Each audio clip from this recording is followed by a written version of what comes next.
Well, we're going to move on now. We're going to give a little extra time today because this is a really interesting topic, at least I think it is.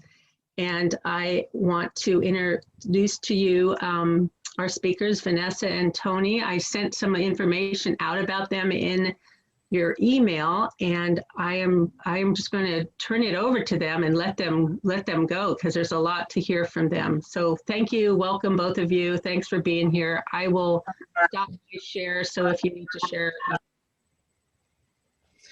Thank you so much, Maggie. I'm so impressed with all the different things that you guys have going on and all the ways that you contribute to our community. It's really special.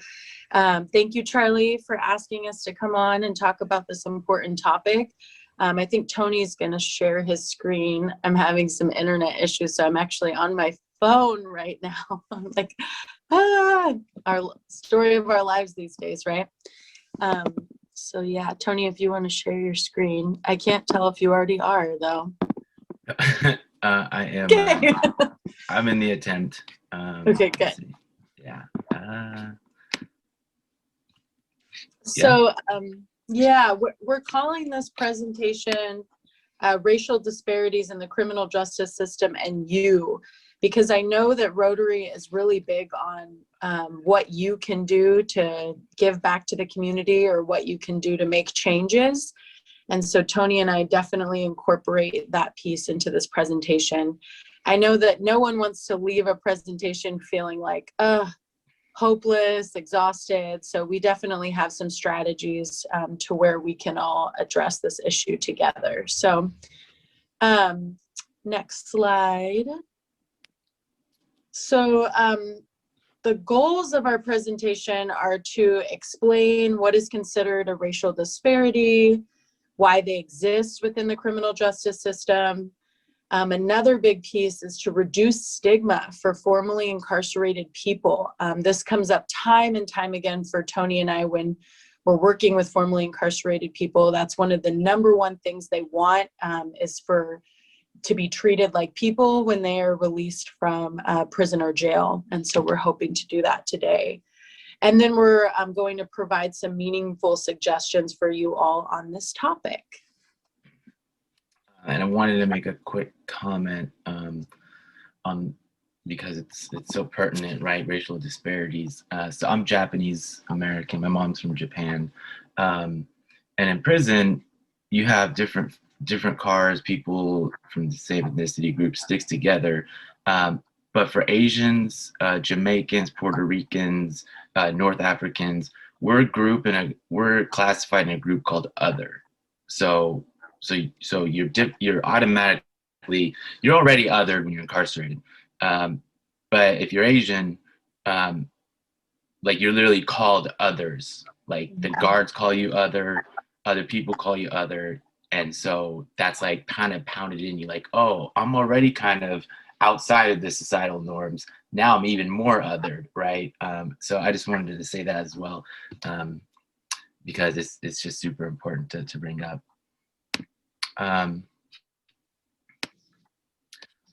So this is a quote I want to say that really speaks to what we're talking about by Elliot Curry.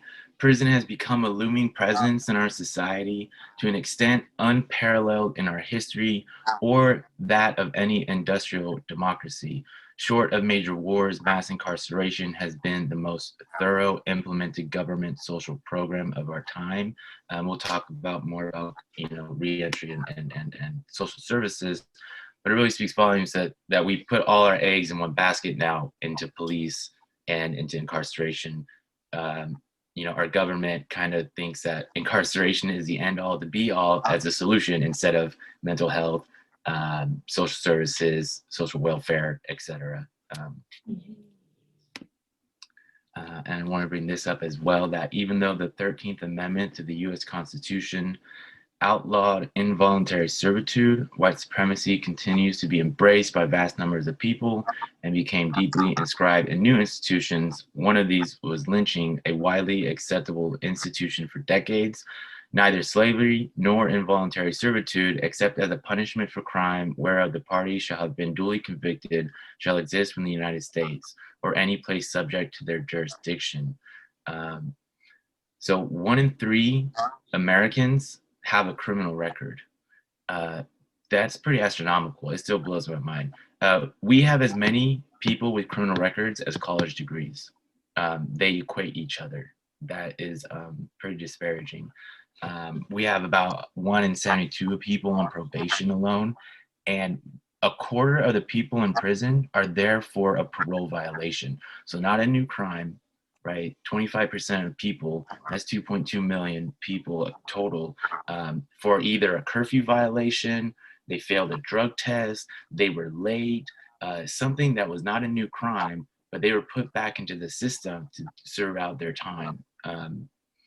And so, you know, when we talk about these things, you know, I just mentioned we have about 2.3 million people in prison or jails across the country, but we also have double that on county supervision, also on so that's parole, probation, some kind of ankle monitoring. So it extends well beyond the bars. And I'm glad you brought that up, Tony. So I just wanted to quickly say kind of what racial disparities are, so we're all on the same page with what exactly we're referring to. And in social science, racial inequality is just typically defined as any kind of distribution of power, economic resources, opportunities. And then these racial inequalities have manifested in our society within wealth, poverty rates, bankruptcy, housing patterns, educational opportunities, and in this case, the criminal justice system. And there is a significant difference between a variety of racial groups that make up our criminal justice system. So just so we're all on the same page, that's what we're talking about. So next slide. And I should have said at the beginning that if someone has a burning question, feel free to ask it, but otherwise we will take your questions at the end. So I just wanted to throw this question out there just for us to all think about. So why do racial disparities exist in the first place? So maybe just take a second to really think about that. Why the criminal justice system? Why do they exist in the first place? So next slide. Did anyone think of these three? So a variety of factors. One, including law enforcement practices, crime rates, and punitive sentencing policies contribute to racial disparities, criminal histories, and unequal access to resources. So law enforcement resources are heavily focused in poor neighborhoods. If the public safety strategy consists mostly of arrest and prosecution, and if there are insufficient economic, educational, social service resources, racial disparities in criminal justice outcomes are inevitable. If someone has a record, they are more likely to be targeted by police. The greater police presence, the more arrests. So these are also the areas, predominantly minority neighborhoods, that experience higher rates of incarceration. You know, you don't go to a gated community and see police all the time, right? So that, you know, it's almost like if you go to a gated community, they have abolished police. So I look at it. They don't interact with them. In terms of unequal access to resources, decisions regarding the most effective balance of early responses by law enforcement, social services, community intervention, these are critical in determining outcomes. Individuals and communities with access to resources generally employ an approach to treating behavioral problems outside the juvenile and criminal justice systems. For example, middle-class parents whose child exhibits some kind of antisocial behavior that might often precipitate delinquency, poor grades, association with negative peers. These may be explored the contributory roles of learning disabilities, psychological problems, or substance abuse with appropriate private social service or healthcare professionals long before the youth become delinquent. This is because more resources are available to middle-class parents than to lower-income parents. So they have access to resources such as private tutors, counseling, therapeutic services to remedy these problems they find, you know, things that might often take for granted that other communities might not have access to. And in the event of an arrest, definitely the case. Alternatives to detention are more readily available in middle-class communities than low-income communities, raising the chance that middle-class youth will be diverted from the system into some kind of program other than incarceration. And once that decision is made to rely on the criminal justice system, minority communities, the day-to-day actions for criminal justice practitioners are constrained by that decision.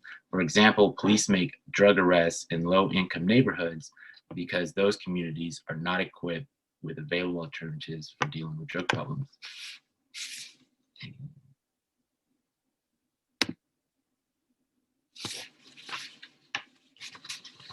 And the war on drugs. So it's a pretty proven fact that, you know, our government brought in heroin in the 60s, as well as turning people onto LSD with their experimentations, only to classify both those as high-level classifications for arrests in the 60s. And then President Richard Nixon, you know, talking about racial disparities, he is quoted, this is our president at the time, is quoted as saying, "We knew we couldn't make it illegal to be either against the war or black, but by getting the public to associate the hippies with marijuana and the blacks with heroin, then criminalizing both heavily, we could disrupt those communities. A race-motivated war on drugs." And just a few years later, Ronald Reagan, on a phone call with Richard Nixon in 1971, called people from Africa monkeys and said, "Damn them, they're still uncomfortable wearing shoes." Again, this is one of our presidents, as well as another proponent on the war on drugs.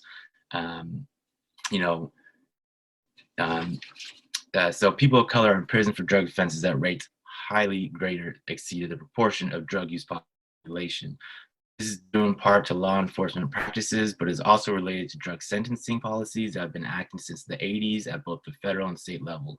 Every state now has some form of mandatory sentencing, often applied for drug offenses. At the federal level, the mandatory 5 and 10-year sentencing policies adopted for crack cocaine offenses have been subject to much analysis and criticism for the racial disparities they produce.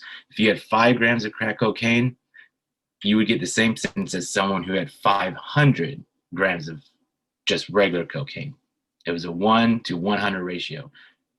More minority groups use crack cocaine, and more affluent white people used cocaine. Also, in the 80s, proven fact, our government, the CIA was bringing in cocaine from South America during the Contra connection because the government stopped their funding to buy arms in the Middle East to continue their war.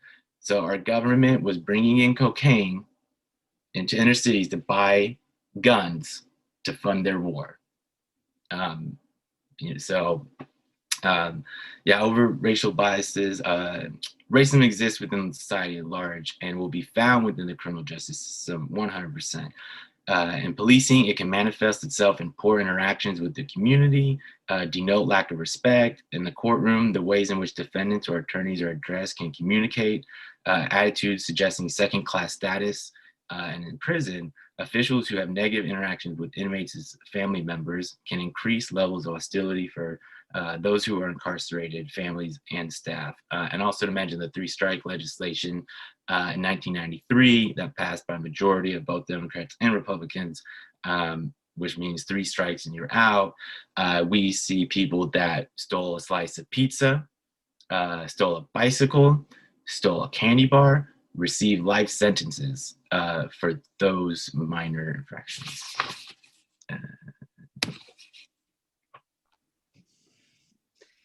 So with all that, we felt like we really needed to give some history, some context. We appreciate you all sitting through that. I know it's, like I said, I know it's not easy to hear, but we want to stress that addressing the interactions between our police officers and the community are just a part of the conversation.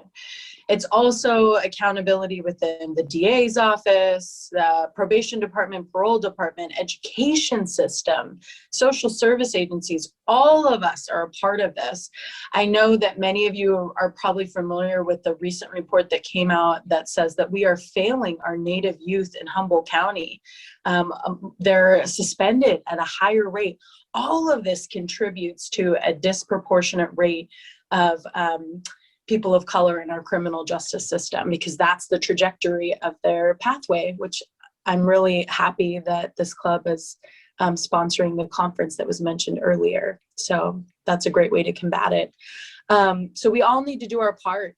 This can be done through promoting cultural humility trainings within your own organizations that you work for, examining our local practices within our own police departments, especially in the sheriff's office, because they control the custody services division, and then to advocate for expansion of alternatives where arrest might not be appropriate. I know that Charlie does incredible work within the Arcata Police Department, supporting youth to explore different strategies. Teen Court is another great option. So any way that we can support these organizations that are offering alternatives to incarceration. I know that you wanted to tell, and of course, voting for judges and people in any elected position is really important.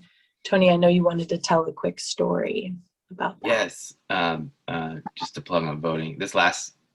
I just got my voting rights restored the last voting term, which was very awesome.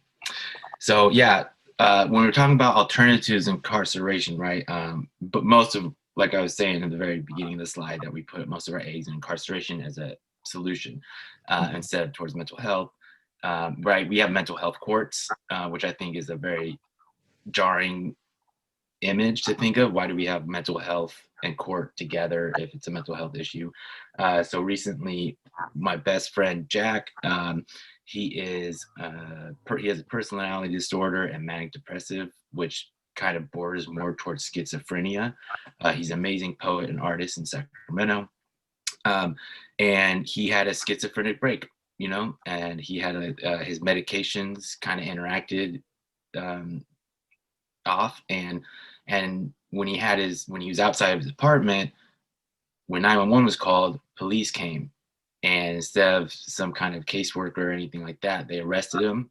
They put him in solitary confinement for 30 days naked in Sacramento County Jail. He's still very traumatized by it. He is currently in the mental health. He had never been in trouble before. He's currently in mental health court. He calls me all the time because he doesn't know the system at all, and so it is absolutely traumatizing, and it's even worse on top of his other mental afflictions that he's dealing with on a daily. He just got out of a 14-day hold in Vallejo because he had another episode, and luckily this time cops didn't come first. It was an ambulance, but his probation officer called while he was in, and he called me up while he was inside, basically crying, like, I'm so worried because I'm in the hospital. I had to get him to the hospital that they're gonna put me in jail. So we need to really think about our community and what do these alternatives look like, because we're putting all our budget into systems that we're overworking them, we're overstressing them. They weren't meant, police officers, law enforcement weren't meant for those calls. We don't need that. So that's, yeah, thank you. Thank you, Tony. Yeah. So just real quick, how you can help by acknowledging the racial disparities that do exist. As we know, so many people just want to be seen, heard, acknowledged. There's been this huge movement towards land acknowledgement, which I think is incredibly beautiful, but it really speaks to that need for acknowledgement. I acknowledge that these issues still exist. Being aware of your own biases and stigmas. We all have our own biases. We all have our own stigmas. It's incredibly easy to find ourselves maybe judging someone with a bunch of face tattoos, but to really check ourselves and to treat people the way that we want to be treated. It's so simple, and but it's really the heart of this. working towards systemic change, and welcoming home formerly incarcerated people, which means hiring them, being there for them. There's an incredible project in the Bay Area right now called the Homecoming Project, where it's like an Airbnb where you can host someone that's returning home from prison or jail. So there are a lot of innovative things happening right now, and I just encourage everyone in this Rotary group to really open their hearts to people that are formerly incarcerated. They've done their time, so let their time be in the past and let them be able to move forward. My mother was a incarcerated person, and boy, do I wish that people let go of that stigma when she was released. I really wish that. So I hope that we can all offer that to our formerly incarcerated community. Yeah, just to real quick on that. Yeah, right. Like last time, my last release, I lost the right to vote, a right to be on a jury. I lost food stamps. I lost any kind of government assistance. I lost federal student loan aid. Couldn't go to school at that time. That's changed now. And I couldn't be in low income housing. So, right, you come out, and also I'm still paying restitution 7 years later for taking up space in a cell. I'm still paying restitution. And they expect you to pay that when you get out, right? I'm working a low minimum paying job and paying $700 a month to live in a halfway house with 7 other people. And they expect you to pay them monthly. This is the first year in 7 years that I've gotten my state tax return because it wasn't garnished. Even though I donate it every time, the government will send me a message saying, "Oh, sorry, we intercepted your charity donation and we're taking your state taxes." So yeah, and really, like Vanessa said, these stigmas, they run deep, and we need to, as a community, welcome our community members back. 95% of people who are incarcerated, maybe more, I think it's like 96 now, they're going to be coming home someday. They will be your neighbors. They will be coming into your businesses. They will be walking on the neighborhood. They will be going to the coffee shop, going to the restaurant. They will be shopping at Wildberries. So we really need to just, community. It's all about community. That's how I like to look at it. So. I know we just have a couple minutes, so we just have 2 more slides, you guys, that we're going to get through. So, so if the criminal justice system is to be viewed as fair, it needs the support and cooperation of the public. I'm wearing the Sentencing Project shirt right now, which did a Innocence Project Coalition, so they're a really awesome organization to look into. A quick story on this: I had a student I was working with who applied at TJ Maxx, and this is a year before the felony box was on the application. He was 19 years old, and so he was. I was trying to get him to HSU. He was one of my students. He applied at TJ Maxx, and he automatically got denied. So he reapplied and didn't check the box. Well, wouldn't you know, he got called in for an interview. When he went into the interview, the manager came out from the back, went up to the front, saw his name, and said, "You will never work here, ever. You need to get out of the store." That's right here at the Bayshore Mall. Another friend of ours was racially profiled at Target walking, and he was formerly incarcerated. But and he's a black man walking through Target, and one of the security guards just decided to follow him and humiliated him by asking him to say that he stole something, and had him go in the back and just completely humiliating. He ended up winning a lawsuit with Target in Eureka. But these are racial disparities. These happen. This is our community. These are our businesses, right? These are our community members, and that shouldn't happen. You should not be targeted you know, for the color of your skin, obviously, right? Or if you have tattoos or whatever. So Tony, it sounds like we have to end. So thank you all. No, I just saw that in the chat. Thank you everyone for listening and for participating in our presentation. Thank you. Thank you. Thank you. We really appreciate you guys being here and sharing this. It's there's a lot of information I think people don't normally think about, but it does impact so many people in our country, and it's not something we should be proud of that we incarcerate so many people in this country compared to many other countries, most other countries, and certainly most democratic countries. So it's kind of embarrassing, and it's pretty intense. I wanted to let you know that we will be making a donation in your name to Tri-County Independent Living to support people with disabilities.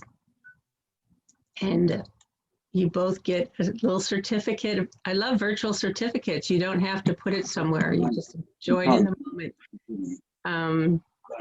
When I was on my smartphone this morning. And I'm going to wrap up the meeting. It is almost spring, so I know rain's coming, but we should be getting out there and enjoying nature. What could go wrong, really? Hope you guys have a great weekend. Stay dry, stay warm, and we'll see you Wednesday. We'll see you Wednesday, and if not Wednesday, we'll see you on that Friday thing. Sorry we didn't have time for questions, but we do have ways to reach out to these folks and certainly get more information. So with that, I'd like to say this ends the meeting of March 5th. Go forth.